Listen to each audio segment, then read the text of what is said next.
시민사회 운동을 하던 평범한 시민이었습니다. 한 남자의 일생을 무너뜨린 끔찍한 사고가 일어났습니다. 지뢰가 폭발해 환경 정화 작업을 하던 50대 남성이 크게 다쳤습니다.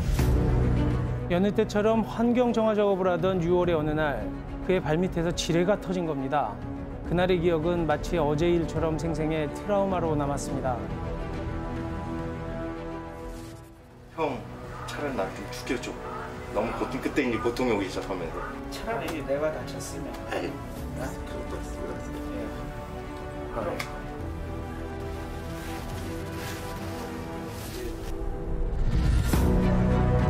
그는 씻기 어려운 고통과 상처를 평생 안고 살아가야만 합니다. 끔찍한 지뢰 폭발 사고, 과연 누구의 책임일까요?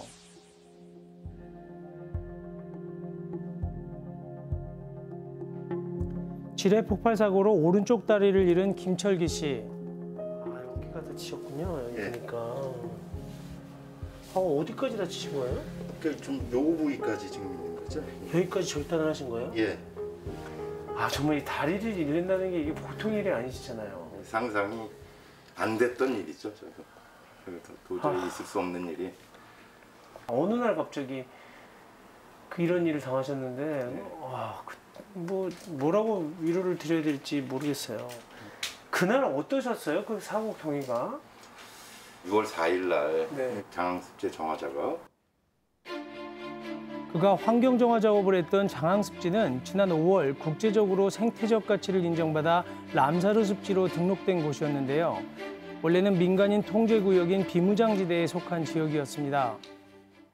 뭔가 강력한 스프링 같은 거를 밟은 느낌? 아, 그래요? 뭐가 네. 꽉 딱딱한 건 아니고? 딱딱하지 않고 딱 밟는 순간 뒤로 제가 튕겨져 나갔으니까 귀가 아주 망해지면서 이상하게 굉장히 그 기분 나쁜 아주 그런 느낌을 받고 누워 있었는데 다리 아래쪽이 무릎 아래쪽이 좀 이만큼이었더라고요. 아휴. 그 순간 이제 나도 놀래고 그러니까 그때부터 소리를 지르기 시작한 거죠. 제가 네. 형, 차라리 나를 좀 죽여줘.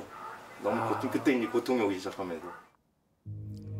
전문가들은 비무장지대에 묻혀있던 지뢰가 유실돼 한강 하구까지 떠내려온 것으로 추정하고 있는데요. 이 지뢰가 폭발하면 신체 부위가 심하게 손상돼 절단하는 것 말고는 치료 방법이 없다고 합니다. 의식 있는 상태에서 고통을 겪으며 죽음에 대한 공포를 느꼈던 피해자. 함께했던 동료들은 그의 다리를 찾아 헤맸습니다. 같은 동료분으로서 어떠셨어요, 심정이? 표현할 수 없죠. 그러니까 이 얘기만 들어도 그냥 막 가슴이 막 표현할 수 없을 정도로 힘들었죠. 차라리 내가 다쳤으면. 에이, 그런 말씀을 하세요. 예. 사고 이후 그는 후유증과 싸우고 있습니다. 절단된 분들의 공통적인 건데 환상통이라는 게 있어요. 그래서 없는 부위가 아픈 거예요. 아, 그래요? 그래서 저도 이제 지금 이러고 이렇게 뭐 얘기를 하거나 활동을 하거나 그럴 땐 잘 못 느끼는데 이 의족을 풀르고 있거나 그러면 마치 이 종아리 여기 이 부분, 그래요? 발등, 발가락 이런 데가 아파요. 아휴, 내가 못 보겠다. 내가 너무. 저 그런 거 있잖아요. 쥐가 온다고 그러잖아요. 쥐가 와가지고 막 저린데 무의식 중에 만져보면 없는 부위거든요. 근데 왜 저기 우리 선생님보다 내가 눈물이 더 나는지 모르겠네 갑자기. 아이고. 그가 느끼는 고통을 어떻게 감히 상상할 수 있을까요? 사고가 있었던 장항습지를 방문했습니다.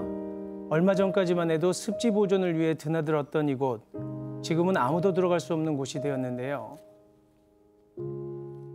여기 그 사고 난 이후에 몇 번 오셨어요? 처음 왔어요. 처음 오셨어요? 네. 그럼 그때 좀 그동안 한 번도 못 오셨던 건가요? 안 오신 건가요? 온다고 생각하기가 좀 많이 두려웠던 것도 있죠. 지금 보시니까 어때요? 다시 와보시니까. 글쎄요.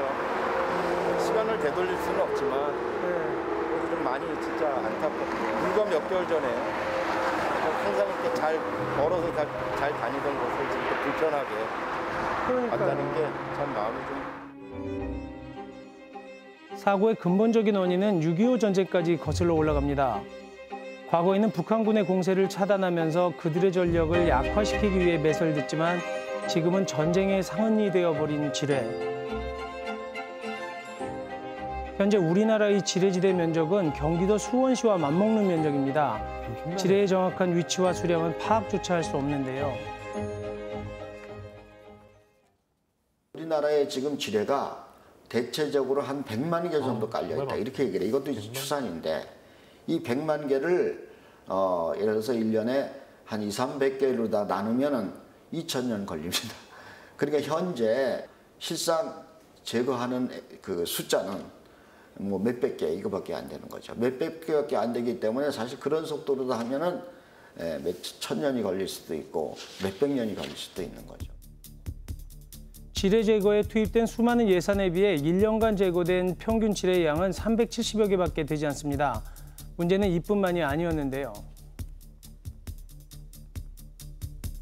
한광역청장이나 고양시장이나 이런 분들하고도 사실적으로 직접적인 대면을 하면서 유가감을 표한다든지 앞으로 대책 같은 거를 어떻게 한번 해보겠다라는 협의는 어느 정도 하고 있는데요. 국방부 쪽에서는 전혀 직접적이든 간접적이든 사과조차도 없고, 아, 그래요? 예,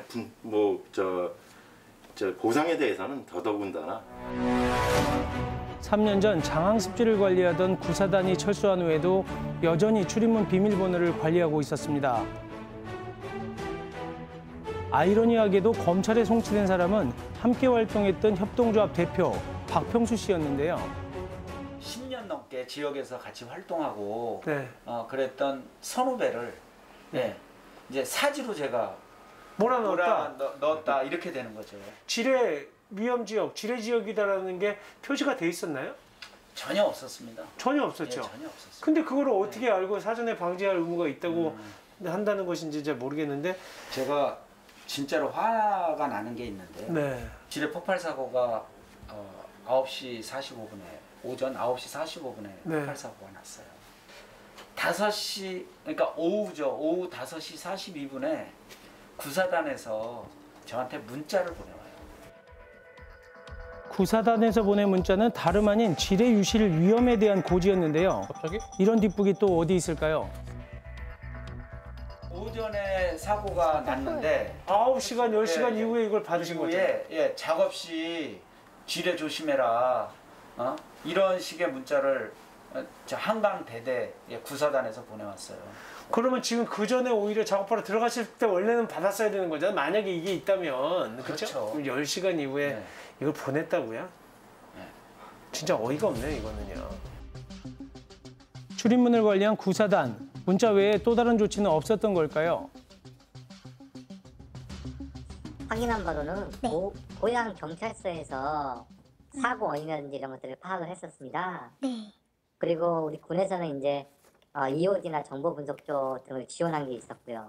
아, 그러면은 요 사고에 대해서는 군부대나 이런 데가 전혀 상관이 없으신 건가요?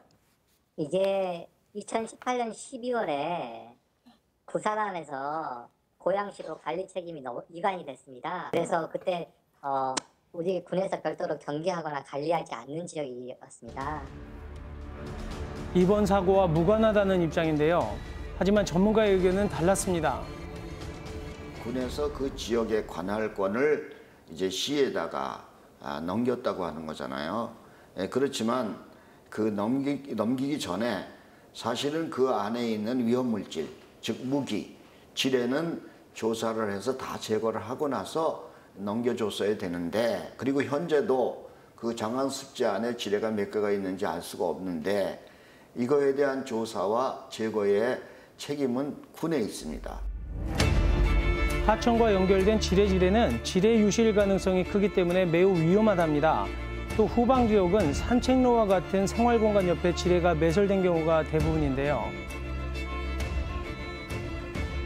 지뢰 제거 기간이 길어질수록 더 많은 사람들이 지뢰 사고의 위험에 노출될 수밖에 없습니다.